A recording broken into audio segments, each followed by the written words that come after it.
Welcome to the मापा जी के classes. आज हम पढ़ेंगे जो G20 है, G20 जो सम्मेलन है उसके बारे में पढ़ेंगे। यह है जो KVS के जो अपकमिंग इंटरव्यूज़ है, टीचिंग एग्ज़ाम्स के PRT, TGT, PGT, इन सब के लिए एक इम्पॉर्टेंट करंट अफेयर का टॉपिक है। और ये जो मैंने PDF डाउनलोड करी है, ये KVS की ऑफिशियल वेबसाइट से डाउनलोड करी है। KVS की ऑफिशियल वेबसाइट से डाउनलोड करी है, जो कि क्लास 9 से 12th तक के स्टूडेंट्स के लिए KVS ने अपनी वेबसाइट पे डाली थी। तो क्या है ग्रुप ऑफ G20, किस उद्देश्य के लिए इसको बनाया गया है, कौन से कंट्रीज़ इसमें पार्टिसिपेट कर रही है और इसके क्या क्या इसका लोगो है, इन सब के बारे में हम आज इस PDF की हेल्प से स्टडी करेंगे। फर्स्ट ऑफ इसमें बताया है कि जो इंडिया के पास प्रेसिडेंसी आई है वो आई है 1 दिसंबर 2022 से 30 नवंबर 2023 तक G20 की इंडिया के पास प्रेसिडेंसी। इसके पहले जो थी वो थी इंडोनेशिया के पास। फर्स्ट ऑफ ऑल इन्होंने बताया है कि why we need to make a organization at the international level. For example, United Nations organization came into being to bring together and work with nations of the world for peace, development, strengthening relationship and cooperation among the nation and the people of the world. Right? Some of these organizations are at the global level, they are international, and some of them are at the regional levels. Right?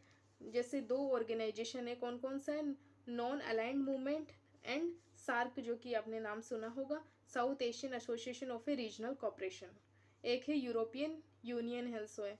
इसी के साथ आपने G20 के बारे में पढ़ा होगा। तो G20 क्यों आया, किस लिए आया, इसका पर्पज क्या है?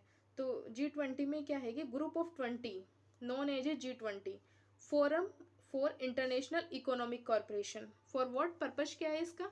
इंटरनेशनल इकोनॉमिक कॉरपोरेशन इसका पर्पज है।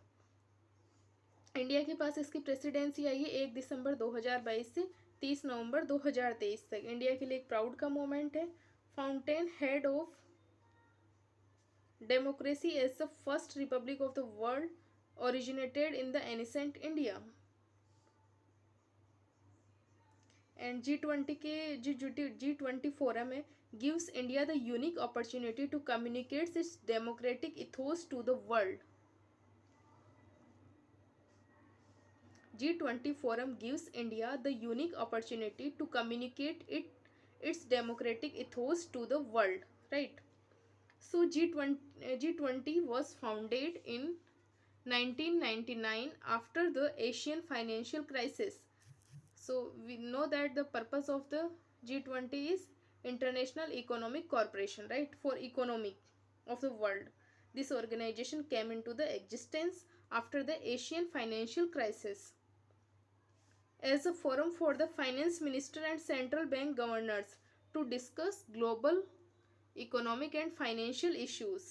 So which is the Central Bank of India? Central Bank in India is known as the Reserve Bank of India, right? So group of 20 was strengthened and upgraded to the level of a head of state during the global financial crisis of 2007 and premier forum for international economic corporation, right?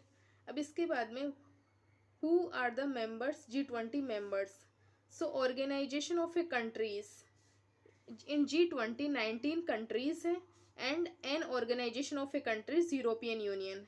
Means 19 countries है and एक European union है। European union क्या है? Organisation of a countries है, जिसमें मतलब काफ़ी सारी कंट्रीज है, उनका एक ऑर्गेनाइजेशन है यूरोपियन यूनियन।